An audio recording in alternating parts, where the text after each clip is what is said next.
ഉണ്ടോ? 45 ഇഞ്ച്. അതാണ് ഈ 2 വർഷം കൊണ്ട് ഉണ്ടായ വളർച്ചയുടെ വ്യത്യാസം. അപ്പോൾ 6 ഇഞ്ച് നമുക്ക് വളർന്നിട്ടുണ്ട്.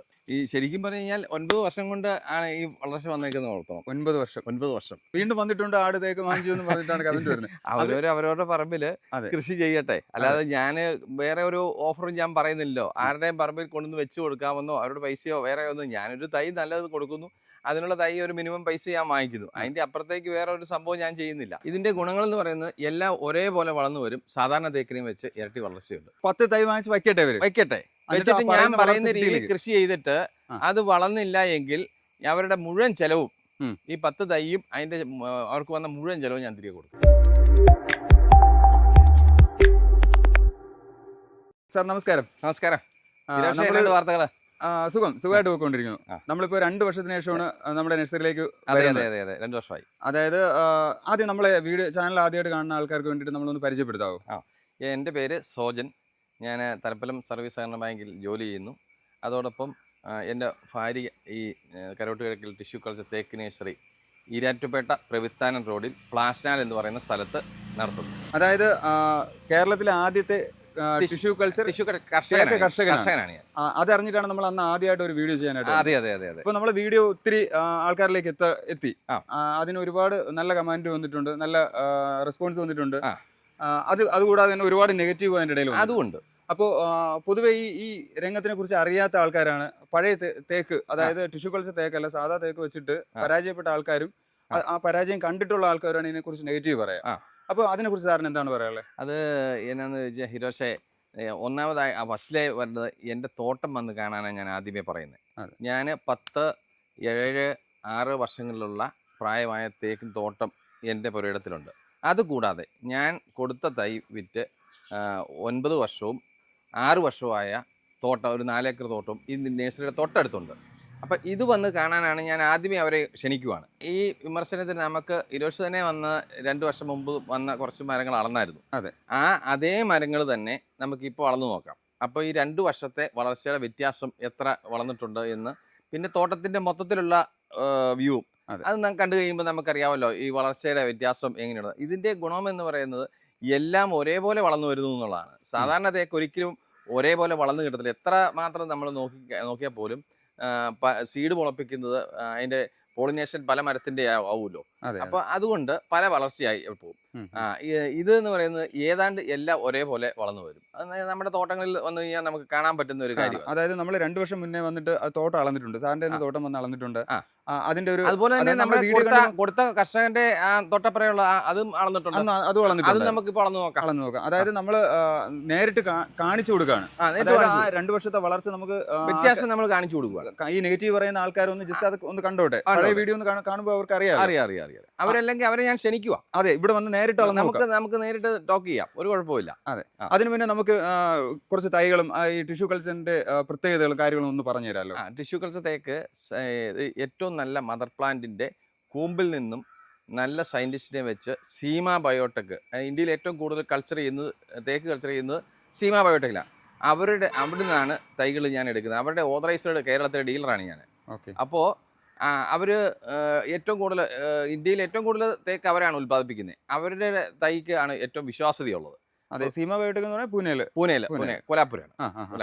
അവരുടെ തൈകളാണ് നമ്മളിവിടെ ഇപ്പോൾ സെയിൽ ചെയ്യുന്നത്. ഇതിന്റെ ഗുണങ്ങൾ എന്ന് പറയുന്നത് എല്ലാം ഒരേപോലെ വളർന്നു വരും. സാധാരണ തേക്കിനെയും വെച്ച് ഇരട്ടി വളർച്ചയുണ്ട്. അതാണ് ഇതിന്റെ ഏറ്റവും വലിയ മേന്മ എന്ന് പറയുന്നത്. പിന്നെ രോഗങ്ങൾ എന്ന് പറഞ്ഞാൽ സാധാരണ തേക്കിനുണ്ടാകുന്ന രോഗങ്ങളെ ഇതിനും ഉണ്ടാവാറുള്ളൂ. ഇലപ്പുഴു, തണ്ടുതുരപ്പുഴു, അങ്ങനെയുള്ള അതിനൊക്കെ നമുക്ക് മരുന്നടിച്ച് നിയന്ത്രിച്ച് നിർത്താനുള്ള കേസുള്ളൂ. ആദ്യത്തെ 3 വർഷം നമ്മളൊരു കൃഷിയായിട്ട് എടുക്കുക. ആ കൃഷിയായിട്ട് എടുത്താൽ തേക്ക് കൃഷി വിജയിക്കും എന്നുള്ളത് 100% ഉറപ്പ്. ഇപ്പോൾ സാറിന്റെ ഇത്രയും വർഷത്തെ ഒരു എക്സ്പീരിയൻസ് ഉണ്ട് തേക്ക് വെച്ചിട്ട്. ഈ എക്സ്പീരിയൻസ് വെച്ചിട്ട് നമ്മളൊരു ടിഷ്യൂ കൾച്ചർ കൃഷിയിലേക്ക് ഇറങ്ങാൻ ആഗ്രഹിക്കുന്ന ആൾക്കാർക്ക് വേണ്ടിയിട്ട് നമുക്ക് എങ്ങനെയാണ് ഒരു തൈ കൊണ്ടുപോയി അതിന്റെ പരിചരണം? അവർക്ക് എൻ്റെ കയ്യിൽ നിന്ന് തൈ എടുത്തു കഴിഞ്ഞാൽ ഏറ്റവും ഇഷ്ടപ്പെട്ട കാര്യങ്ങൾ ഒരു 3 വർഷത്തേന് അവർക്ക് എന്നെ വാട്സപ്പിൽ പിക്ചർ ഇട്ട് തന്നിട്ട് എനിക്ക് ചെടിയുടെ പിക്ചർ കണ്ടു കഴിയുമ്പോൾ അറിയാം അതിൻ്റെ നിങ്ങൾ വളവിടുന്നുണ്ടോ വളവിടാത്തതാണോ, എന്താണ് അതിൻ്റെ കുറവ് എന്ന് എനിക്ക് കൃത്യമായിട്ട് എനിക്ക് പറയാൻ പറ്റും. ഞാനുമായിട്ട് കോണ്ടാക്റ്റ് ഉണ്ടെങ്കിൽ 100% വിജയിപ്പിച്ചെടുക്കാമെന്ന് എനിക്ക് ഉറപ്പുണ്ട്. ഈ ടൈപ്പ് തൈകളാണ് നമ്മൾ കൊടുക്കുന്നത്. ഈ ടൈപ്പ് തൈകളാണ്. ഇത് ഓൾ കേരള ഡെലിവറി ഉണ്ട്. പിന്നെ കർണാടക, തമിഴ്നാട് നമ്മൾ ഓർഡർ അനുസരിച്ച് കൊടുക്കുന്നുണ്ട്. ഓൾ കേരള നമുക്ക് എത്തിച്ചു ഓൾ കൊടുക്കാം. കേരള ഈസി ആയിട്ട് കൊടുക്കുന്നുണ്ട്. പിന്നെ നമ്മൾ മാർത്താണ്ഡമൊക്കെ എല്ലാ മാസവും തന്നെ പോകുന്നുണ്ട്. നമുക്ക് ഈ സൈസ് തൈ വരുമ്പോൾ എത്ര രൂപയ്ക്കാണ് വരുന്നത്? നമ്മളിവിടെ ഫാമിൽ എടുക്കുമ്പോൾ 100 രൂപയും ഔട്ട്സൈഡിലേക്ക് ഡെലിവറി ചാർജ് ആയിട്ട് 20 രൂപയും വ്യത്യാസം വരുന്നുണ്ട്. ഓക്കെ, 20 രൂപ കൂടുതൽ വരും ഡെലിവറി ചാർജ് വരുമ്പോൾ. പിന്നെ തമിഴ്നാട്, കർണാടക ഒക്കെ ആണെങ്കിൽ അതിൻ്റെതായ ചെറിയ വ്യത്യാസങ്ങൾ വരും. ഓക്കെ, ഇതിപ്പോ എത്ര എമൗണ്ട് അല്ല എത്ര ക്വാണ്ടിറ്റി ചോദിച്ചു കഴിഞ്ഞാൽ നമുക്ക് അത് കൊടുക്കാൻ പറ്റും. ഒരു കുഴപ്പമില്ല. ഓക്കെ, ഇത് തൈ വെക്കുമ്പോൾ നമുക്ക് 1 ഏക്കർ സ്ഥലത്ത് എത്ര തൈ വെക്കാം? 1 ഏക്കറിൽ നമുക്ക് 200 തൈകളാണ് വെക്കാൻ പറ്റുന്നത്. 200 തൈകളാണ് വെക്കാൻ പറ്റുന്നത്. അതെല്ലാം നമുക്കൊന്ന് തോട്ടത്തിൽ പോയിട്ട് അവിടെ നിന്ന് തന്നെ പറഞ്ഞാലോ? നമ്മൾ കഴിഞ്ഞ വീഡിയോയിൽ പറഞ്ഞിട്ടുണ്ട്, എന്നാലും ആദ്യമായിട്ട് കാണുന്ന ആൾക്കാർക്ക് അതിന്റെ പറഞ്ഞുതരാം. ഒരു കുഴപ്പമില്ല. തേക്ക് കൂടാതെ നമ്മൾ ചന്ദനം കൂടെ ഫോക്കസ് ചെയ്യുന്നുണ്ട്. ചന്ദനം എന്ന് പറയുന്നത് ഏതാണ്ട് കഴിഞ്ഞ ഗവൺമെൻറ്റിൻ്റെ കാലത്ത് ഈ ചന്ദനം കൃഷി ചെയ്യുന്നതിനുള്ള നിയന്ത്രണങ്ങളൊക്കെ എടുത്ത് മാറ്റിയിട്ടുണ്ട്. ഇപ്പോൾ ഏത് കർഷകർക്കും നമ്മുടെ സ്വന്തം പുരയിടത്തിൽ വയ്ക്കാം. മുറിക്കുമ്പം മാത്രം അത് ഗവൺമെൻറ് ഫോറസ്റ്റ് ഡിപ്പാർട്ട്മെൻറ്റ് കൊടുക്കണമെന്നുള്ള പ്രശ്നമേ ഉള്ളൂ. അത് ഇപ്പം കൃഷി ചെയ്യുന്നതിനോ യാതൊരുവിധ പ്രശ്നങ്ങളും നിലവിലില്ല. അപ്പോൾ ഞാൻ ഈ ചന്ദനങ്ങൾ കൊടുക്കുന്നുണ്ട്. അപ്പോൾ ഈ ടൈപ്പ് തൈകളാണ് കൊടുക്കുന്നത്. ഏതാണ്ട് 60 രൂപ വില ആണ് ഇതിന് ഞാൻ ഈടാക്കുന്നത്. 60 രൂപ എന്ന് പറയുമ്പോൾ നമ്മൾ നഴ്സറിയിൽ വന്നെടുക്കുന്ന വില 60 രൂപ. ഡെലിവറി ചാർജ് എക്സ്ട്രാ വരും. ഇതും നമുക്ക് എത്ര ക്വാണ്ടിറ്റി വേണമെങ്കിലും കൊടുക്കാനുണ്ട്. അപ്പോൾ ഹിരോഷെ നമ്മൾ 2 വർഷം മുമ്പ് അളന്ന ഒരു മരങ്ങളിലൊന്നാണിത്. അപ്പം ഇതിപ്പം അന്ന് നമ്മൾ അളന്നപ്പോൾ എൻ്റെ ഓർമ്മ 39 ഇഞ്ചായിരുന്നാണ്. 39 റേഞ്ച് എന്തോ. അതെ. അപ്പൊ ഇപ്പൊ നമുക്ക് നടന്നു നോക്കാം.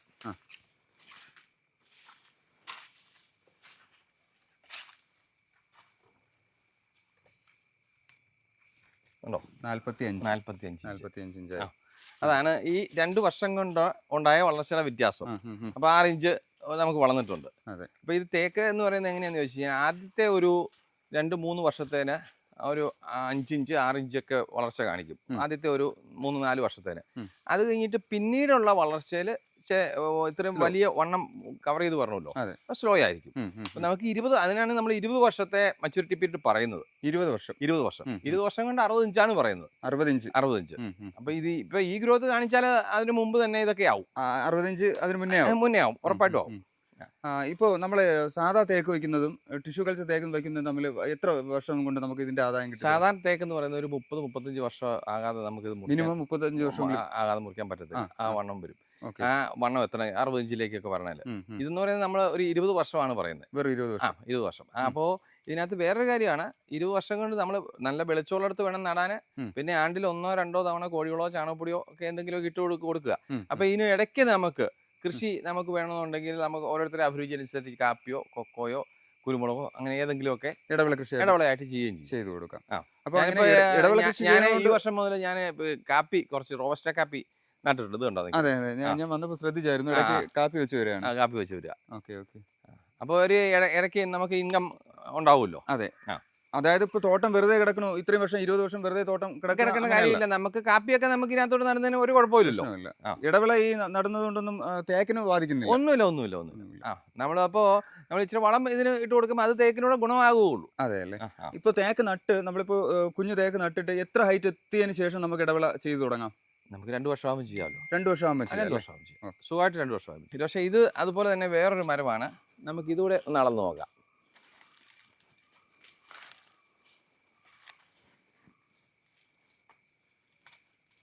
ോ 45 ഇഞ്ച് 10 വർഷം. പിന്നെ ഇതെന്നു വെച്ചാൽ ഇത് ഒരു സ്പേസിംഗ് എന്ന് പറയുന്നത് ഒരു 15 അടിയെങ്കിലും മിനിമം അകലം കൊടുക്കണം. എനിക്ക് അന്ന് ആദ്യം അറിയത്തില്ലാത്തതുകൊണ്ട് 15 അടി കൊടുത്തില്ല. അപ്പൊ അതിൻ്റെതായ ചെറിയ ചിലതൊക്കെ വളർച്ച കുറവ് വന്നിട്ടുണ്ട്. പക്ഷെ 15 അടി അകലത്തിൽ കൃത്യമായിട്ട് നട്ട താഴെ ഒരു തോട്ടമുണ്ട് കർഷകൻ വെച്ചത്. അത് എല്ലാം ഏതാണ്ട് ഒരേപോലെ വളർന്നിട്ടുണ്ട്. അപ്പൊ അകലവും കൂടെ ഇതിനകത്ത് ഒരു പ്രധാനപ്പെട്ട ഘടകമാണ് കേട്ടോ. അതായത് സാർ ആദ്യം വെച്ചപ്പോ ആദ്യമായിട്ട് നമുക്ക് അറിയത്തില്ലല്ലോ. അപ്പൊ പഴയ കാലത്ത് തേക്ക് ഇങ്ങനെ അടുപ്പിച്ചാണല്ലോ വെക്കുന്നത്. അപ്പൊ എന്ന് ഞാൻ അങ്ങനെ 8 അടിക്കൊക്കെ 8x15 വെച്ചത്. പക്ഷെ എന്നിട്ട് പോലും ഇത്രയും വളർച്ച കാണിക്കുന്നുണ്ട്. അതെ, ഇതിപ്പോ ആവറേജ് 45, ആവറേജ് ഒരു 40 ഇഞ്ച് 38 മുതൽ മുകളിലോട്ടുണ്ട്. ഓക്കെ, അതുപോലെ ഏകദേശം മുകളിലറ്റം വരെയും നമുക്ക് ഒരേ കിട്ടുന്നുണ്ടല്ലോ. അതിപ്പം കിട്ടുന്നുണ്ടല്ലോ, കാണാമല്ലോ. അതെ. അപ്പുറത്ത് കാണുന്ന ഒരു തോട്ടം ഉണ്ടല്ലോ, അതിപ്പോ എത്ര വർഷമായതാണ്? ഈ നമ്മള് ഈ സൈഡ് കാണുന്നത് അത് 2 വർഷം താഴെ 8 വർഷമായിട്ടുള്ളൂ. 8 വർഷമായിട്ടുള്ളൂ. ഇത് ഇവിടുന്ന് ഇതുണ്ടോ, ഇവിടുന്ന് നോക്കിയാൽ ഒരു നല്ലൊരു തോട്ടത്തിന്റെ വിഷൻ വന്നിട്ടില്ലേ? അതെ. നല്ലൊരു തേക്ക് തോട്ടത്തിന്റെ ഇതായി. 10 വർഷം കൊണ്ട് തന്നെ ഇങ്ങനെ ആയി കിട്ടിയിട്ടുണ്ട് അല്ലേ? അങ്ങോട്ടൊക്കെ ഒന്നും 10 ആയിട്ടില്ല കേട്ടോ. അപ്പുറ സൈഡിൽ നിൽക്കുന്ന 10 ആയിട്ടില്ല, അതൊക്കെ 7 കഴിഞ്ഞതേ ഉള്ളൂ. Okay okay okay. 7.5 വർഷം ആയതേ ഉള്ളൂ. ഞാൻ 3 ട്രിപ്പായിട്ടാണ് വെച്ചത്. അതിന്റെ അതുക്ക് മേലെ ഉള്ളത് 6ന്റെ ആയിട്ടുള്ളൂ. 6 വർഷം ആയത്. 3 സ്റ്റെപ്പായിട്ടാണ് 3 സ്റ്റെപ്പായിട്ടാണ് ഞാൻ വെച്ചത്. അതായത് നമുക്കൊരു 10 വർഷം കൊണ്ട് ആവറേജ് ഒരു 45 ഇല്ലെങ്കിലും 35 ഇഞ്ച് കൂട്ടിക്കോ. സാധാരണ ഒരു കർഷകൻ വെച്ച് എന്റേത് ഇപ്പം ഞാൻ അതുപോലെ വളമൊക്കെ ഇട്ട് കൊടുക്കുന്നുണ്ടല്ലോ. അപ്പൊ ഒരു 35 ഇഞ്ച് വളർന്നാലും നമുക്ക് 20 വർഷം കൊണ്ടാവുന്നേ. പക്ഷെ ഇതിപ്പോ നമ്മള് അന്ന് അളന്ന മരങ്ങളാണ്. ഇതിപ്പോ 7 വർഷം കഴിഞ്ഞു. ഇതിപ്പോ എന്നാ ഉണ്ടെന്ന് നമുക്ക് നോക്കാം. 27 ഇഞ്ച് ഉണ്ട്. 27 ഇഞ്ച് ഉണ്ട്. ഇതിപ്പോ അടുത്ത ഒരു മരം നോക്കാം.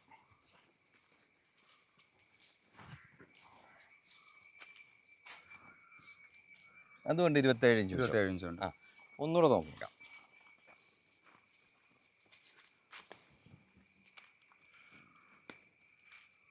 ഇത് 29 ഇഞ്ച്. ഇത് ഇപ്പൊ ഈ ഹിരോഷി ചോദിച്ചില്ലേ ഈ ആൾക്കാർ നെഗറ്റീവ് പറയുന്നത്. ഈ നെഗറ്റീവ് പറയുന്നവർക്ക് അവർക്ക് വേറെ ഒരു പണിയില്ല. അവര് വന്ന് തോട്ടം വന്ന് വിസിറ്റ് ചെയ്യുമോ, അവര് കൃഷി ചെയ്യുന്നവരോ, അവർ കൃഷിക്കാരായിരിക്കല്ല ഈ നെഗറ്റീവ് പറയുന്നത്. കാരണം അവര് വന്നൊന്ന് വിസിറ്റ് ചെയ്തിട്ട് ഈ സംഭവം ഒന്ന് കണ്ടിട്ട് അവര് വിമർശിക്കുന്നതിന് കുഴപ്പമില്ല. അല്ലാതെ ആട് തേക്ക് മാഞ്ചിയൊന്നും പറഞ്ഞാണ്. അതെ, നെഗറ്റീവ് ഏറ്റവും കൂടുതൽ ആൾക്കാർ കമന്റ് ഇടുന്നത് അങ്ങനെയാണ്. അതായത് വീണ്ടും വന്നിട്ടുണ്ട് ആട് തേക്ക് മാഞ്ചി എന്ന് പറഞ്ഞിട്ടാണ് കമന്റ് വരുന്നത്. അവരവരുടെ പറമ്പില് കൃഷി ചെയ്യട്ടെ, അല്ലാതെ ഞാൻ വേറെ ഒരു ഓഫറും ഞാൻ പറയുന്നില്ലല്ലോ. ആരുടെയും പറമ്പിൽ കൊണ്ടുവന്ന് വെച്ച് കൊടുക്കാമെന്നോ അവരുടെ പൈസയോ വേറെ ഒന്നും. ഞാനൊരു തൈ നല്ലത് കൊടുക്കുന്നു, അതിനുള്ള തൈ ഒരു മിനിമം പൈസ ഞാൻ വാങ്ങിക്കുന്നു. അതിന്റെ അപ്പുറത്തേക്ക് വേറെ ഒരു സംഭവം ഞാൻ ചെയ്യുന്നില്ല. അല്ലാതെ വേറൊരു തട്ടിപ്പിന്റെ ഒരു ഭാഗമോ കാര്യങ്ങളോ ഒന്നും ചെയ്യുന്നില്ല. അവർ എന്നോട് വാങ്ങിക്കുന്ന തൈ ശരിയായ രീതിയിൽ ഞാൻ പറയുന്ന രീതിയിൽ വളർത്തിയാൽ 100% വളർന്നിരിക്കും. അതിനകത്ത് എനിക്ക് അത്ര ഉറപ്പുണ്ട്. എന്റെ പറമ്പിൽ അതിനൊരു തെളിവുണ്ട്. ആ തെളിവാണ് നമ്മൾ കാണിക്കുന്നത്. 2 വർഷങ്ങൾ നമ്മൾ വന്ന് അളന്ന് കാണിക്കുക. 2 വർഷം മുമ്പ് വന്നു. ഇപ്പോഴത്തെ വളർച്ചയുടെ വ്യത്യാസം ഇപ്പൊ കാണുന്നുണ്ട്. അത് തന്നെയാണല്ലോ ഏറ്റവും വലിയ തെളിവ്. തോട്ടമാണ് കാണിച്ചു കൊടുക്കുന്നത്. അല്ലാതെ അവരുടെ പറമ്പിൽ അവര് വെച്ച് അവര് കൃഷി ചെയ്ത് അവര് വളർന്നു കഴിഞ്ഞാൽ ഇതുപോലെ വളർന്നിരിക്കും. അതെ, നെഗറ്റീവ് പറയാൻ ഏതൊരു ഫീൽഡിൽ ഇറങ്ങിക്കഴിഞ്ഞാൽ അതിപ്പോ കൃഷിയായിരുന്നാലും നശിപ്പിക്കാനായിട്ടായിരുന്നു ഒരുപാട് പേർക്ക് ഇൻട്രസ്റ്റ് വരുന്നത്. ഒരു കുന്ന് ചെയ്ത് നോക്കിയിട്ടല്ല അവർ പറയുന്നത്. അല്ലല്ല, ഒരിക്കലും അല്ല. ഇത് പക്ഷേ 9 വർഷം. 9 വർഷം. ഇത് അതിനകത്ത് ലൈറ്റ് കൂടുതൽ കിട്ടുന്നത്, അതായത് സൂര്യപ്രകാശം കൂടുതൽ കിട്ടുന്നതുകൊണ്ടാണ്. ഇതുണ്ടോ, എന്നേക്കാൾ കൂടുതലും ഇച്ചിരി നന്നായിട്ട് വളർന്നേക്കുന്നത് കണ്ടോ. അപ്പം ശരിക്കും അവർ ആദ്യം ഒരു ഒറ്റ ലൈൻ മാത്രമേ വെച്ചു, ബോർഡർ 100 എണ്ണം വാങ്ങിച്ചു വെച്ചു. ആ 100 എണ്ണം ഏതാണ്ട് ഒരേപോലെ വളരുന്നുണ്ട്. അപ്പം അതിന്റെ ഗുണം എന്താന്ന് ചോദിച്ചു കഴിഞ്ഞാല് നല്ല സൂര്യപ്രകാശമാണ് നിൽക്കുന്നത്. സൂര്യപ്രകാശം നിൽക്കുമ്പോൾ അങ്ങോട്ടും ഇങ്ങോട്ടും ശിഖരങ്ങൾ വീശുന്നു. അപ്പൊ മരം വണ്ണം വെച്ച് വരുന്നു. അതിന്റെ ഹൈറ്റ് കൊണ്ട് ഒരു 45-50 അടി ഹൈറ്റിന് മേളിലുണ്ട്. അപ്പൊ നല്ല സൂര്യപ്രകാശമുള്ള സ്ഥലത്ത് വെക്കുകയാണെങ്കിൽ വളർച്ച നമുക്ക് കൂടുതൽ കിട്ടും. അകലം കൂടുതൽ കൊടുത്താൽ, ഞാനിപ്പോ ഒരു 15 അടിയായെന്നേ പറയുന്നുള്ളൂ. 15 എന്നുള്ളത് അത് 20 കൊടുത്താലും ബെറ്ററാണ്, ഒരു തെറ്റുമില്ല. 20 കൊടുത്താലും ഇതേപോലെ തന്നെയുള്ള ഗ്രോത്ത് കൂടുതൽ കാണും. ഇത് നമുക്കിപ്പോൾ അളക്കുകയാണെങ്കിൽ എത്ര വരും അത്യാവശ്യം കണ്ട്? അതിപ്പം 43 ഇഞ്ചോ മറ്റോ ഉണ്ട്. 43 ഇഞ്ച് ഉണ്ട്. ഏകദേശം എല്ലാം ഒരേ യൂണിഫോം ഗ്രോത്ത് തന്നെയാണ് കിട്ടിയിട്ടുള്ളത്. അതെ. നമുക്ക് വേണമെന്ന് അളന്ന് നോക്കാം. എന്നാൽ ജസ്റ്റ് ഒന്ന് അളന്ന് നോക്കാം. നമ്മൾ അന്ന് അളന്ന മരമാണിത്. ഞാൻ പറഞ്ഞില്ലേ, എന്റെ അവിടെ തൈ വാങ്ങിച്ചു വെച്ച ഒരു കർഷകന്റെ, അതിനകത്ത് അന്ന് നമ്മൾ അളന്ന മരമായത്. ഇതിപ്പോ ഏകദേശം എത്ര ഇഞ്ച് വളർന്നു നോക്കാം. 42 ഇഞ്ച് ഉണ്ട്. 42 ഇഞ്ച് ഉണ്ട്. അതാണ്. അപ്പൊ അന്ന് എനിക്ക് തോന്നുന്നു ഇത് 36 അങ്ങനെ ഉണ്ടായിരുന്നുള്ളൂ എന്റെ ഓർമ്മ. അപ്പം ഈ ശരിക്കും പറഞ്ഞു കഴിഞ്ഞാൽ 9 വർഷം കൊണ്ട് ആണ് ഈ വളർച്ച വന്നേക്കുന്നത്. ഓർത്തണം, 9 വർഷം. തോട്ടത്തിൽ ഇത്രയും വളർച്ച ഇല്ല. വളർച്ച അത് എന്റെ ഇച്ചിരി അടുത്ത് പോയി. അതിന്റെ ലൈറ്റ് കുറഞ്ഞതിന്റെയാണ് അത് കാര്യം. അപ്പൊ ഞാൻ അതാ പറയുന്നേ, അകലം കൂട്ടി വെക്കുക. അകലം കൂട്ടി വെച്ച് കഴിയുമ്പം പിന്നെ അതനുസരിച്ച് കൃഷിയായിട്ട് എടുക്കുക, വളർന്നോളും. ഈ നിൽക്കുന്ന റോയിൽ നിൽക്കുന്ന എല്ലാം ഏകദേശം എല്ലാം ഒരേപോലെ. ഈ റോയിൽ അങ്ങനെ 100 എണ്ണം അവർ വാങ്ങിച്ചു വെച്ചത്. ആ 100 എണ്ണം ഒരേപോലെ വളർന്നിട്ടുണ്ട്, കിട്ടിയിട്ടുണ്ട്. പിന്നെ ഒരു നെഗറ്റീവും കൂടി സാധാരണ നമ്മൾ കേൾക്കുന്നതാണ്, ഇനി ഭാവിയിലേക്ക് തടിയുടെ ഉപയോഗം കുറഞ്ഞു വരികയാണ്. എല്ലാവരും സ്റ്റീൽ ഡോറുകളും സ്റ്റീൽ ഇതിലൊക്കെ മാറിപ്പോകും. അതിനകത്ത് ഞാൻ നിഷേധിക്കുന്നൊന്നുമില്ല. തടിയുടെ ഉപയോഗം കുറഞ്ഞു വരുന്നത് ആഞ്ഞിലി, മറ്റ് മഹാഗണി അങ്ങനെയുള്ളതിന്റെ എല്ലാം ഉപയോഗം കുറയുന്നുണ്ട്. പക്ഷെ തേക്ക് എന്ന് പറയുന്നത് രാജകീയ വൃക്ഷമാണ്. ഇത് നമ്മളൊരു കാര്യം ഓർക്കണം, ഒരു കേരള ഗവൺമെന്റ് ഒരു മരത്തിന് വേണ്ടിയിട്ട് മ്യൂസിയം തുടങ്ങിയിരിക്കുന്ന തേക്കിന് വേണ്ടിയിട്ട് മാത്രം. തേക്ക് മ്യൂസിയം എന്ന് പറയുന്നത് നിങ്ങൾക്ക് എല്ലാവർക്കും നിലമ്പൂർ ചെന്ന് കഴിഞ്ഞാൽ കാണാം. അപ്പം അവിടെ ചെന്ന് കഴിഞ്ഞാൽ ഓരോ കാര്യങ്ങളെക്കുറിച്ച് നമുക്ക് അതിനെക്കുറിച്ച് പഠിക്കാനും കാര്യങ്ങളുണ്ട്. ഇപ്പം അതായത് ഹിരോഷെ 100 വീട് നമ്മുടെ നാട്ടിൽ വെക്കുക എന്ന് കരുതുക. 100 വീട് വെച്ചാൽ 5 വീട് എങ്കിലും അപ്പർ ക്ലാസ് ആയിരിക്കും പണിയുന്നത്. അതെ. ആ അപ്പർ ക്ലാസ് പണിയുന്ന വീട് അവർ തേക്കിട്ടേ പണിയുള്ളൂ. അത് അവരുടെ സ്റ്റാൻഡേർഡ് നിലനിർത്താൻ വേണ്ടിയിട്ട് അവർ തേക്കേ ഉപയോഗിക്കുള്ളൂ. അപ്പോൾ തേക്കിന് പിന്നെ ഉള്ള കാര്യം എന്താണെന്ന് വെച്ചാൽ ഏതൊരു സാധാരണക്കാരനും അവൻ്റെ വീടിൻ്റെ ഫ്രണ്ട് വാതിലെങ്കിലും തേക്കിട്ട് പണിയണമെന്ന് ആഗ്രഹം. സാധാരണക്കാർക്കായിരുന്നാലും അങ്ങനെ ഒരു ആഗ്രഹമുണ്ട്. ആ ആഗ്രഹം മതി തേക്കിന് ഡിമാൻഡ് പോകാതിരിക്കും. ഇതും തേക്കിന് വില കുറഞ്ഞിട്ടില്ലല്ലോ. മറ്റു മരങ്ങൾക്കെല്ലാം വില കുറഞ്ഞു, പക്ഷെ വില കുറയാതെ നിൽക്കുന്ന മരം എന്ന് പറയുന്നത് തേക്ക് മാത്രമാണ്. അപ്പോൾ എന്തുകൊണ്ടാണ്? അപ്പോൾ ആ മരത്തിന് അതിൻ്റെതായ വാല്യൂ ഉണ്ട്, അതിൻ്റെതായ ഒരു ഡിമാൻഡ് ഉണ്ട് എന്ന് തന്നെയാണ് അതിന്റെ കാര്യം. ഒരു ആർക്കായിരുന്നാലും ഒരു ഡൗട്ട് ഉണ്ടാവും. ഞാൻ ഒരു ഏക്കർ തോട്ടത്തിൽ തേക്ക് വെച്ചു. എനിക്ക് ഒരു 20 വർഷം അല്ലെങ്കിൽ 25 വർഷം കഴിയുമ്പോഴത്തേക്ക് എനിക്ക് എത്ര ആദായം കിട്ടും? അത് ആദായം കിട്ടുക എന്ന് പറയുന്നത്, അതായത് നമ്മൾ കേരളത്തെ 3ആയിട്ട് തിരിക്കുകയാണെങ്കിലും മലനാട്, ഇടനാട്, തീരനാട്. അപ്പൊ ഈ ഇടനാട്ടിലാണ് തേക്ക് ഏറ്റവും നന്നായിട്ട് വളരുന്നത്. അപ്പം ഈ മണ്ണിന്റെ വ്യത്യാസം കൊണ്ടാണത്. അപ്പൊ ഈ ഇടനാട്ടിൽ നിൽക്കുന്ന തേക്ക്, അതായത് ഏറ്റവും കൂടുതൽ ഞങ്ങളുടെ ഈ മധ്യ കേരളത്തിലാണ് തേക്ക് ഏറ്റവും നന്നായിട്ട് വളരുന്നത്. മരങ്ങളെല്ലാം നന്നായിട്ട് വളരുന്നത് ഏറ്റവും നല്ല മണ്ണും ഇവിടുത്തെയാണ്. മറ്റു മോശമെന്ന് അങ്ങനെയല്ല ഞാൻ പറഞ്ഞത്. ഏറ്റവും മരങ്ങൾക്ക് അനുയോജ്യമായ മണ്ണ്. അപ്പം ഒരു ഏക്കറിൽ നമ്മൾ 200 മരം വെച്ചാൽ അതിനകത്തൊരു 150 എണ്ണം എങ്കിലും വളർന്ന് കിട്ടിയാൽ നമുക്ക് ഒരു 1.5 കോടി രൂപയോളം നമുക്ക് കിട്ടും. ഇനി അത് നമ്മളിപ്പം എല്ലാ മരവും അങ്ങനെ മുറിക്കണമെന്ന് നിർബന്ധമില്ല. നമ്മൾ ഈ 20 വർഷമാകുമ്പോൾ മുറിക്കുകയോ കാര്യങ്ങളോ ഇല്ല. ഇപ്പം അസറ്റുള്ളവർ ആണല്ലോ അത് വെക്കണേ. അപ്പം അതങ്ങ് വീണ്ടും അങ്ങ് അടുത്ത തലമുറയ്ക്ക് കൈമാറി കൊടുക്കുക ചെയ്യുന്നത്. ശരിക്കും പറഞ്ഞു കഴിഞ്ഞാൽ അടുത്ത തലമുറയ്ക്കുള്ള ഒരു അസറ്റായിട്ട് നമുക്ക് അസറ്റായിട്ട് അങ്ങ് മാറ്റുമായി. ഇപ്പൊ എന്റെ തോട്ടം കണ്ടു കഴിയുമ്പോൾ എനിക്ക് അത് മുറിക്കണമെന്ന് യാതൊരു രീതിയിലുള്ള ചിന്ത എനിക്ക് വരുന്നില്ല. എന്നാ സാമ്പത്തികം നമുക്ക് ഇല്ലെന്ന് വന്നാൽ പോലും അതവിടെ നിൽക്കണം, അസറ്റായിട്ട് നിൽക്കണം എന്നാണ് നമ്മുടെ ഒരു മനസ്സിന്റെ ഒരു ആഗ്രഹം. അതെ, ഓരോ വർഷം കഴിയുമ്പോൾ വില കൂടുകയാണ്. അതെ അതെ അതെ. അപ്പൊ പിന്നെ കൂടാതെ നമുക്ക് ഇപ്പൊ തോട്ടത്തിൽ വെച്ച് കഴിഞ്ഞാലും ആദായം ഇല്ലാതായി പോകുന്നില്ല. തോട്ടം നമുക്ക് മറ്റു കൃഷികൾ ഞാൻ പറഞ്ഞല്ലോ, കാപ്പി ചെയ്യാം, കൊക്കോ ചെയ്യാം, കുരുമുളക് ചെയ്യാം, വേറെ എന്തെങ്കിലും കൃഷികൾ ചെയ്യാം. കേരളത്തിലെ ഇപ്പോഴത്തെ ഒരു കാലാവസ്ഥ അനുസരിച്ച് എന്താണെന്ന് വെച്ച് കഴിഞ്ഞാൽ ടാപ്പിങ്ങാരില്ല. അപ്പൊ ടാപ്പിങ് റബ്ബർ കൃഷി ചെയ്യുന്നവർക്ക് അറിയാം. ടാപ്പിങ് മറ്റു കൃഷിക്കും പണിക്കാരെ ഇല്ലാതെ ഇപ്പൊ എല്ലാവരും ഹിന്ദിക്കാരാണല്ലോ. ഇപ്പൊ നാട്ടിലെ പണിക്കാരെല്ലാം അവരെല്ലാം ഇതിലെല്ലാം റിട്ടയർമെന്റ് ഒക്കെ ആയിപ്പോയി. ഇപ്പൊ മുഴുവൻ പണികളും ചെയ്യുന്നത് ശരിക്കും പറഞ്ഞാൽ ഹിന്ദിക്കാരാ. അവര് ഒരു നിശ്ചിത കാലഘട്ടം കഴിഞ്ഞ് അവരും വലിഞ്ഞു കഴിഞ്ഞാൽ നമുക്കിവിടെ വലിയ ബുദ്ധിമുട്ടാകും. അപ്പം ഇങ്ങനെയുള്ള മരങ്ങൾ വെച്ചുവിട്ട് ഒരു കൃഷി ആണ് എങ്കിൽ നമുക്ക് ഭൂമിയുടെ അസറ്റ് കൂടിക്കൊണ്ടിരിക്കും. നമുക്ക് വലിയ ടെൻഷൻ ഇല്ലാതെ അങ്ങോട്ട് ജീവിച്ചു ഒരു ആദായം. പക്ഷേ ഇത് നമ്മൾ ആ 100 മരം ബോർഡർ കിട വെച്ചെന്ന് പറഞ്ഞില്ലേ, അദ്ദേഹം അത് വിജയിച്ചത് കൊണ്ട് ഒരു 4 ഏക്കർ തോട്ടം അത് 15x15 അകലത്തിൽ വെച്ചിരിക്കുകയാണ്. നല്ല സ്റ്റാൻഡേർഡ് സൈസായിട്ട്. അതുകൊണ്ട് ഏതാണ്ട് എല്ലാം ഒരേപോലെ വളർന്നിട്ട് ഇതിനകത്ത് ചെയ്തിരിക്കുന്ന ഇന്റർക്രോപ്പ് എന്ന് പറയുന്നത് കാപ്പി വെച്ചിട്ടുണ്ട്. അപ്പം ഇത് 4 ഏക്കറാണ്.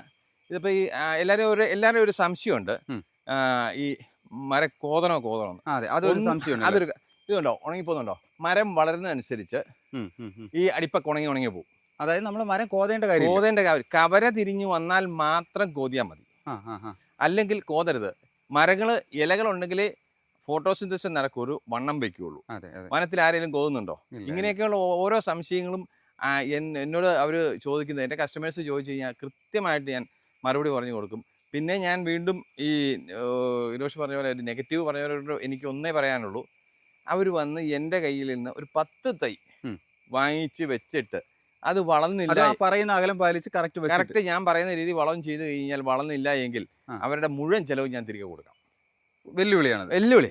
അതായത് സാറിന്റെ കയ്യിൽ നിന്ന് 10 തൈ വാങ്ങിച്ച് വെക്കട്ടെ വെച്ചിട്ട് ഞാൻ പറയുന്ന രീതി കൃഷി ചെയ്തിട്ട് അത് വളർന്നില്ല എങ്കിൽ അവരുടെ മുഴുവൻ ചെലവും ഈ 10 തൈയും അതിന്റെ അവർക്ക് വന്ന മുഴുവൻ ചെലവും ഞാൻ തിരികെ കൊടുക്കാം. അത്രയും ഗ്യാരണ്ടി. ഇതിലും കൂടുതൽ ഗ്യാരണ്ടി കൊടുക്കാൻ വേറെ ഇല്ല. കാരണം ഞാൻ ഓരോ വർഷവും ഞാൻ തൈകള് ഇത്ര വളർന്നു എന്ന് എൻ്റെ തോട്ടത്തിൽ അളന്ന് കാണിച്ചിട്ടാണ് ഞാൻ പറയണത്. അല്ലാതെ അല്ല പറയുന്നത്. എൻ്റെ തോട്ടത്തിൽ അല്ലാതെ ഞാനൊരു തൈ എടുത്ത് കാണിച്ചിട്ട് ഇത് കൊണ്ടേ വെച്ചോ, ഇത് വളർന്നോളൂ എന്നല്ലല്ലോ ഞാൻ പറയുന്നത്. ഇത് എൻ്റെ തോട്ടം, എൻ്റെ കസ്റ്റമർ വെച്ച തോട്ടം, ഇതെല്ലാം ഒരു 100 തൈ വെച്ചയാൾ 4 ഏക്കറിനകത്തോട്ട് 800 മരം വെക്കണമെന്നുണ്ടെങ്കിൽ അയാൾക്ക് ആത്മവിശ്വാസമായിട്ടല്ലേ അയാൾ വെക്കുള്ളൂ. അങ്ങനെ വെക്കുള്ളൂ. അല്ലെങ്കിൽ ഈ 800 മരം ഒരേപോലെ വളർന്നു നിൽക്കുന്ന നമ്മൾ കാണിക്കുകയല്ലേ ചെയ്യുന്നത്. അതെ. അപ്പൊ പിന്നെ വിമർശിക്കുന്നവർ വിമർശിക്കട്ടെ, കൃഷി ചെയ്യുന്നവർ ചെയ്യട്ടെ, ചെയ്യട്ടെ, വിമർശിക്കുന്നവർ വിമർശിക്കട്ടെ. അവരാവശ്യമുള്ളവർ ചെയ്യട്ടെ. അതെ അതെ അപ്പോൾ അവരോട് നമ്മൾ നിർബന്ധിക്കുന്നൊന്നുമില്ല. അതെ. എനിക്കത് 10 തേക്ക് വെക്കണമെന്ന് താല്പര്യം ഉണ്ടെങ്കിൽ അവർ വെക്കട്ടെ. അത് എൻ്റെ ഭാര്യ സ്വപ്നയാണ് നഴ്സറി മുഴുവൻ ഇൻചാർജ് മുഴുവൻ നടത്തുന്നത്. ഞാൻ ഹെൽപ്പ് ചെയ്യുന്നു. പുള്ളിക്കാരി ഇപ്പോൾ പകലെപ്പോൾ വിളിച്ചാലും പുള്ളിക്കാരിയെ കിട്ടും. ഇനി ബാക്കി അല്ലാത്ത സമയത്ത് ഓഫീസ് ടൈം ഒഴികെയുള്ള ടൈമിൽ വിളിച്ചാൽ എന്നെയും കിട്ടും. അപ്പോൾ ഏത് കാര്യങ്ങളും സംശയം ഉണ്ടെങ്കിൽ എപ്പോൾ വേണമെങ്കിലും വിളിക്കാം. ഇനി പാതിരാണെങ്കിലും വിളിക്കുന്നതിന് എനിക്ക് കുഴപ്പമൊന്നുമില്ല. അപ്പോൾ ഇത് നടിയിൽ രീതി കാര്യങ്ങളെല്ലാം ഞാൻ കൃത്യമായിട്ട് പറഞ്ഞു തരാം കേട്ടോ. എൻ്റെ അറിവ് വെച്ച് ഞാൻ പറഞ്ഞു കൊടുക്കാം. ഇനി അതല്ല എങ്കിൽ എൻ്റെ പരിചയക്കാരായിട്ടുള്ള സയൻറ്റിസ്റ്റ് അല്ലെ ഞാൻ തൈ എടുക്കുന്ന സീമ ബയോടെക്കിലെ സയൻറ്റിസ്റ്റ് അവരെ ഒക്കെ ആയിട്ട് ഞാൻ സംസാരിച്ച് അവരുടെ സംശയങ്ങൾ മാറ്റി കൊടുക്കാം.